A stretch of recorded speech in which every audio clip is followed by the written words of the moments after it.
నమస్తే అన్న. నమస్తే. లైలా మూవీ విసక్సేన్ కొత్తగా లేడీ గెటప్ తో వస్తున్నాడు కదా, సినిమా ఎలా ఉంటది అనుకుంటున్నావు? బాగుంటది అనుకుంటున్నావా? బాగుంటది అనుకుంటున్నా, ఎందుకంటే కొత్త గెటప్ వస్తుంది కదా, బాగుంటుంది. టైలర్ ఉడక మంచిగా ఉంది, సాంగ్స్ ఉడక హైలైట్ ఉన్నాయి. ఎందుకంటే కొంచెం రొమాన్స్ ఉడక పెట్టినట్టున్నాడు సాంగ్స్ లో. సాంగ్స్ రొమాన్స్ కొంచెం కొంచెం మంది ఎక్కువ చూస్తారనే ఉద్దేశంతో ఉడక అట్లా రొమాన్స్ కూడా కొంచెం పెట్టిండు. లేడీ గెటప్ లో చూసినప్పుడు ఎలా అనిపించింది? బాగానే అనిపించింది. బాగుంది, సెట్ అయిందా? సెట్ అయింది, బాగానే అనిపించింది. వల్గర్ గా అనిపించిందా? ఏమనిపించలేదు, నాకైతే బాగానే అనిపించింది. కొంచెం టీజర్ ట్రైలర్ లో కొంచెం అక్కడక్కడ బూతులు లాంటి డైలాగులు ఉన్నాయి కదా, దాని మీద అభిప్రాయం ఏంటి? అంటే ఇక చెప్పలేము, ఇక అట్లా చెప్పలేము ఇక అట్లా. ఓకే, సినిమా మాత్రం బాగుంటుంది అనిపిస్తుంది. ఓకే, విసక్సేన్ ప్రతిసారి బాగా కష్టపడతాడు సినిమా కోసం, మంచి అపార్ట్ పెడతాడు, కానీ అనుకున్న సక్సెస్ రావట్లేదు. ఏంటంటావు, లోపం ఏమై ఉంటుంది? వస్తుంది, ఎందుకంటే కొంచెం టైం పడుతుంది ఏదైనా. ఎందుకంటే తొందర పడితే కాదు కదా, కొంచెం కొంచెం కొంచెం సక్సెస్ వస్తూ ఉంటుంది మెల్లమెల్లగా. ఎందుకంటే ఒకటేసారి పైకి ఎదగాలంటే ఎదగలేరు కదా ఎవరు కానీ. అంటే కొంత నెగిటివిటీ, విసక్సేన్ అనగానే కొంత నెగిటివిటీ చాలా ఉంటది, తొక్కేయడానికి ట్రై చేస్తూ ఉంటారు. ఎప్పుడు మీడియా వాళ్ళు కూడా ఇష్టం వచ్చినట్టు క్వశ్చన్లు వేసి అతని నోటి నుంచి ఏదో కాంట్రవర్సీ సమాధానాలు రాబట్టాలని కోరుకు. వీటన్నిటిని చూసినప్పుడు నీకేమనిపించింది?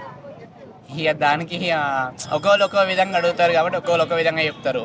ఇక మన లోపం ఏందనేది మనకు తెలుసు, మనం ఎలా చెప్తాం అనేది వాళ్ళకి తెలుసు, పబ్లిక్ కూడా తెలుసు. అట్లా ఎవరు ఒక్కోళ్ళు ఒక్క విధంగా చెప్తారు. సినిమా సూపర్ హిట్, సినిమా మాత్రం సూపర్ హిట్ అవుతుంది. నేనైతే ఫస్ట్ డే ఫస్ట్ షో చూద్దాం అనుకుంటున్నా. ఓకే, విసక్సేన్ ఇంకా ఎటువంటి కథలు ఎంచుకుంటే బాగుంటుంది అనుకుంటున్నాను నువ్వు యాక్చువల్ గా?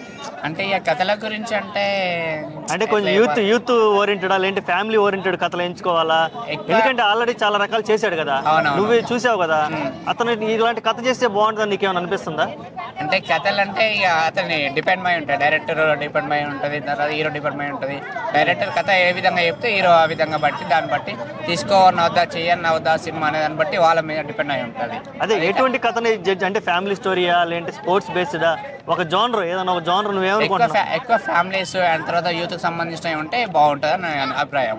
ఎందుకంటే హీరోల ఫ్యామిలీ అందరూ కలిసిమెలిసి ఉండాలనే సినిమాలు ఎక్కువ వస్తేనే హీరోల జనాలు కొట్లాడకుండా ఉంటారనే ఉద్దేశంతో ఫ్యామిలీ సినిమాలు ఎక్కువ రావాలని కోరుకుంటున్నాము. యూత్కి సంబంధించినవి అంటే కొంచెం యూత్ చెడిపోకుండా బాగుండాలి అనే సినిమాలు తీస్తే కొంచెం బాగుంటుంది అని అభిప్రాయం. ఓకే, బాలకృష్ణ అలాగే విసక్సేన్ ఇద్దరు మంచి ఫ్రెండ్షిప్ ఉంది కదా, ఇద్దరు బాండింగ్ ఉంది కదా, ఆ బాండింగ్ చూసినప్పుడు నీకు ఎలా అనిపిస్తుంది?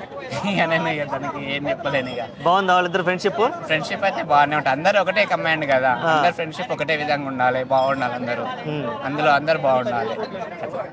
ఓకే, నువ్వు ఎవరు ఫ్యాన్? నేనే ఎన్టీఆర్ ఫ్యాన్. నువ్వు junior NTR ఫ్యానా?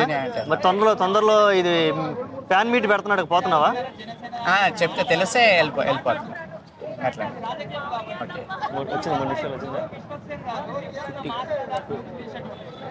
Okay, junior NTR movie దేవర పార్ట్ 2 కోసం నువ్వు ఎలా ఎదురు చూస్తున్నావు?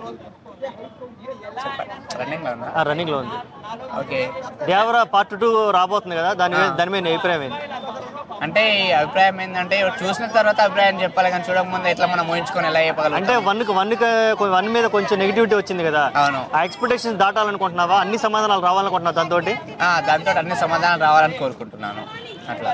ఓకే, కొరటాల శివ గారు ఇంకా డైరెక్షన్ బాగా చేయాలనుకుంటున్నావు, లేదు అదే డైరెక్షన్ తో కంటిన్యూ చేస్తే బాగుంటుంది? ఇంకా కొంచెం మంచిగా చేయాలని కోరుకుంటున్నాను. ఎందుకంటే స్టెప్ బై స్టెప్ చేస్తూ ఉంటేనే ఈ రోజుల్లో జనాలు మారుతున్నారు కాబట్టి డైరెక్షన్ కొంచెం ఇంకా ఇంప్రూవ్ చేసుకుంటున్నారు. చాలా మంది వాళ్ళు పెద్దవాళ్ళు, వాళ్ళ గురించి మనం ఏం చెప్పిన అవసరం లేదు, ఎందుకంటే వాళ్ళకి తెలుసు ఏ విధంగా చేస్తే బాగుంటారని వాళ్ళకి తెలుసు. ఓకే, పుష్ప 2ని దాటాలనుకుంటున్నావు ఆ సినిమా ఏమన్నా దేవరట్టు? ఇక అది చెప్పలేము ఇక, ఎందుకంటే అంటే కనీసం నువ్వు కోరుకుంటున్నావు లేదా? కోరుకుంటున్నా. పుష్ప 2 కలెక్షన్ దాటాలనుకుంటున్నావు? ఇప్పుడైతే పుష్ప 2 కలెక్షన్ వచ్చింది కదా, దాన్ని మించి ఒకదాని మీద ఒకటి మించి రావాలని పోటీ తత్వతో సినిమాలు చేస్తున్నారు ఇప్పుడు. ఓకే, అట్లా. ఓకేనా, థ్యాంక్ యూ. ఓకే.